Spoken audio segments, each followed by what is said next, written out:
मनसे आता गुंसे झाली आहे. गुजरात नवनिर्माण सेना उद्धव ठाकरेंचा खोचक टोला म्हणाले, माहीमची जागा शिवसेनेची मशाल पेटून गद्दारांचा हा भ्रष्ट कारभार जाळून भस्म करा. ठाण्यावर लागलेला गद्दारीचा कलंक कायमचा पुसून टाका, असं आवाहनच आता उद्धव ठाकरे यांनी केले आहे. महाराष्ट्रातील विधानसभा निवडणुकीचा प्रचार आता अंतिम टप्प्यात आला आहे. येत्या 20 नोव्हेंबरला राज्यात एकाच टप्प्यात मतदान पार पडणार आहे. नुकतंच शिवसेना ठाकरे गटाचे प्रमुख उद्धव ठाकरे यांनी ठाण्यात एक प्रचारसभा पार पाडली. या प्रचारसभेत उद्धव ठाकरेंनी मुख्यमंत्री एकनाथ शिंदेंसह देवेंद्र फडणवीस, राज ठाकरेंवरतीही टीका केली. आताची निवडणूक ही महाराष्ट्राच्या अस्तित्वाची आहे. हा महाराष्ट्र मिंदे भाजपने खड्ड्यात घातला आहे. आता जर चुकलो तर महाराष्ट्र आपल्या खड्ड्यात गेला समजा.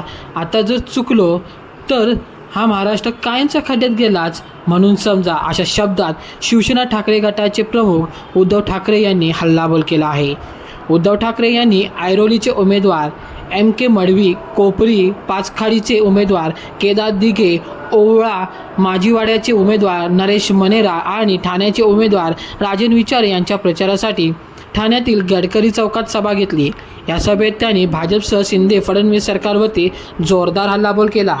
शिवसेनेची मशाल पेटून गद्दारांचा हा भ्रष्ट कारभार जाळून भस्म करा आणि ठाण्यावर लागलेला गद्दारीचा कलंक कायमचा पुसून टाका, असे आवाहन उद्धव ठाकरे यांनी केले आहे. तर महाराष्ट्र गद्दारमुक्त होईल. शिवसेनेचे ठाणे व ठाण्याची शिवसेना हे नाते तुम्ही ठाणेकरांनीच जोडले आहे. हिंदू हृदय सम्राट शिवसेना प्रमुख बाळासाहेब ठाकरे, धर्मवीर आनंद दिघे यांचे ठाणे म्हणून सर्वत्र ओळखले जाते. पण मेंढ्यांनी ठाण्याला गद्दारीचा कलंक लावला. मेंढ्यांच्या बुडाला मशाल लावली तर महाराष्ट्र गद्दारमुक्त होईल, अशा शब्दात उद्धव ठाकरे यांनी टीका केली. दाढीवाल्या, तू होशील का उपमुख्यमंत्री? अमित शहा यांनी सत्ता आली तर भाजपचा मुख्यमंत्री होईल, अशी घोषणा केली. यावर उद्धव ठाकरेंनी देवेंद्र फडणवीस आणि एकनाथ शिंदेंवरती जोरदार टीका केली. मग दाढीवाल्याला विचारा की जसे देवेंद्र फडणवीस यांनी उपमुख्यमंत्री म्हणून काम केले तसे दाढीवाल्या तू होशील का उपमुख्यमंत्री, असा खोचक टोलाही उद्धव ठाकरे यांनी लगावला आहे. मागच्या वेळी बिनशर्त पाठिंबा दिला. आता यावेळी सभेत उद्धव ठाकरेंनी मनसे आणि राज ठाकरेंवरतीही टीका केली.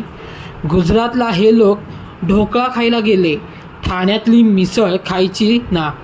काही लोकांना खूप आवडते मिसळ खायला. मागच्या वेळी बिनशर्ट पाठिंबा दिला, आता इनशर्ट पाठिंबा दिला, असा टोला उद्धव ठाकरे यांनी राज ठाकरे यांना लगावला आहे. मला विचारतात, एक जागा का सोडली नाही? मी का सोडू? यांना लुटायला सोडायची का? कोणत्याही लुटणाऱ्या लोकांना जागा सोडणार नाही. या ठिकाणी तुम्ही मत आता दुसऱ्यांना दिलं तर आता आपलं खरं नाही. आपण गुंसेला मत देणार का? गुजरात नवनिर्माण सेना आता मनसे नाही राहिली. मनसे ही आता गुंसे झाली आहे. महाराष्ट्रात गद्दारांचा कडेलोट करतो आणि तो या निवडणुकीत होणारच, असं उद्धव ठाकरे यांनी ठणकावून सांगितले.